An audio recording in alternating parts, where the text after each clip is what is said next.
Hey, welcome to the Trash Picture Show. This is my first graphic novel collection video. I'm going to do another one tomorrow. And this is focusing on the unit that is in my living room. So, I'm going to start off with some of the hardbacks. Starting off with the Slain 2000 AD collection. Very cool.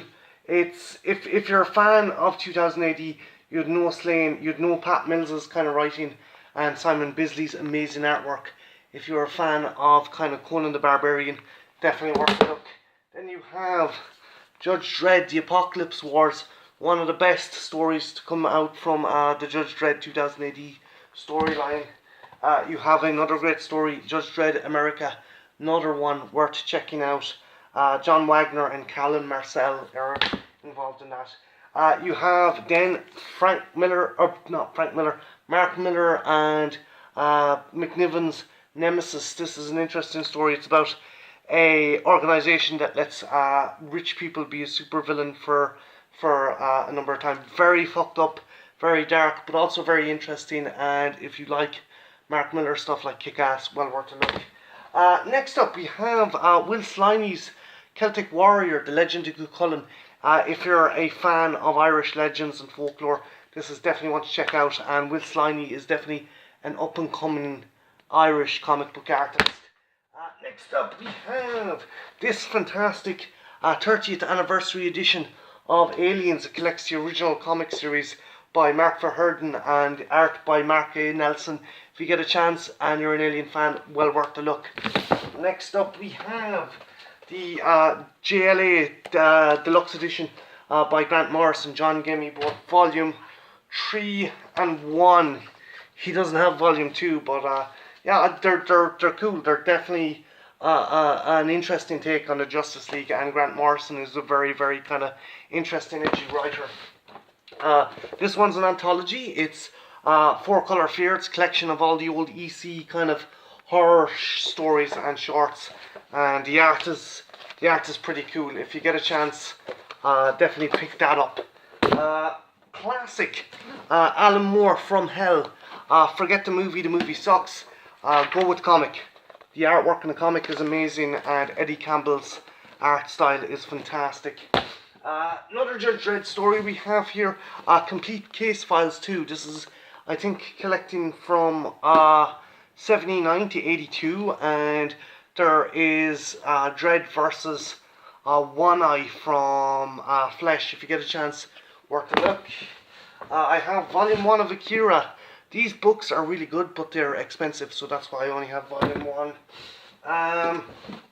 John Byrne's The Next Men. Interesting kind of superhero story.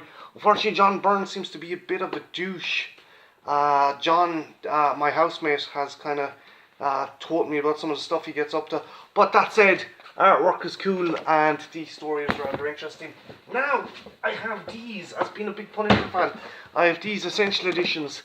They're actually pretty good, and they start off from Punisher's first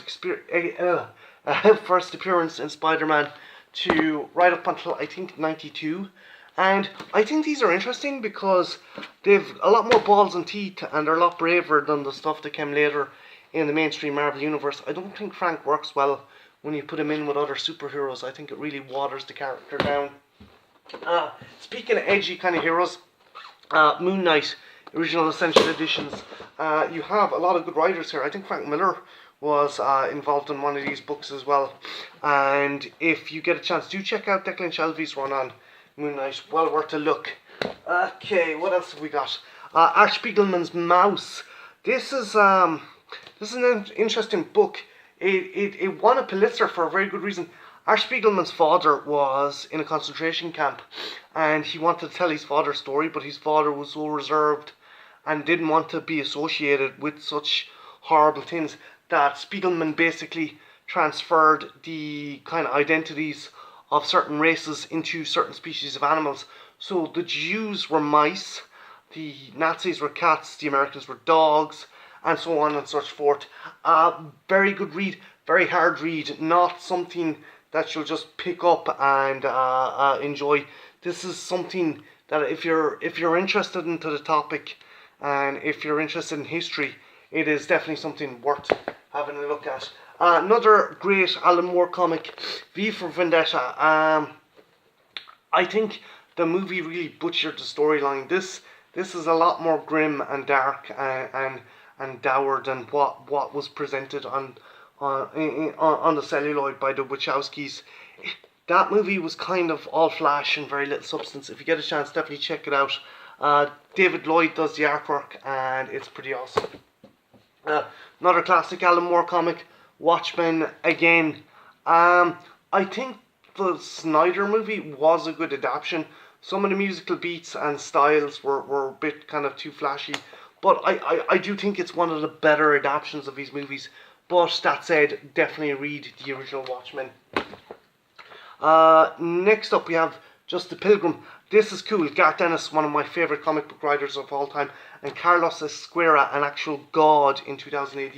He does a kind of Clint Eastwood man with no name character set in an apocalyptic future. It has kind of criticisms of religious kind of overtones and zeal, and there's everything from zombies to mutants to murderers. Well worth a look. Just a Pilgrim. I have these also. I love Army of Darkness, and these are the first two collected volumes. This one is good. The later stories in this one aren't great, but if you are a fan of the Evil Dead movies or Ash vs. the Evil Dead, these comics are well worth a look. Next up I have Sin Cities. I have the volumes of Sin City all done by Frank Miller. The Hard Goodbye, Big Fat Kill, That Yellow Bastard, Family Values, and Booze, Bras and Bullets. I think Dame to Kill For is in this storyline as well. Next up we have Road to Perdition. There was an entire collection of these books actually, and they are pretty good. They're a lot more in depth than the Hanks movie. Tom Hanks movie is good, but this goes a lot more in depth between the relationship between Sullivan and his son, and it even goes up until 1970. How the son has grown up and how he deals with the trauma of what has happened. Anyone who knows me knows I am a huge Alien and Predator fan. So I have the movie tie-in comics, which are actually better than the movies. You have Thrill of the Hunt and Civilized Beasts. There are two more, but they were only available if you got a special edition DVD set. One is Dead Space and the other is Sandtrap. I have digital versions of them, but I would love to try and get my hands on the physical versions. Next up we have Max Brooks's Recorded Zombie Attacks. I really like the artwork in this actually. It's an awesome book, and if you're a fan of World War Z, the book, not the movie, this is well worth a look. So if you get a chance, check that out.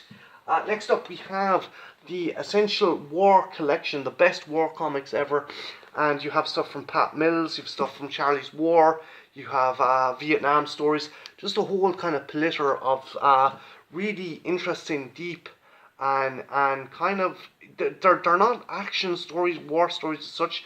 They're more kind of to show the horrors of war, and they're interesting. You've got such a selection of artists, and it is well worth a look. Next up, my omnibuses, my Dark Horse omnibuses.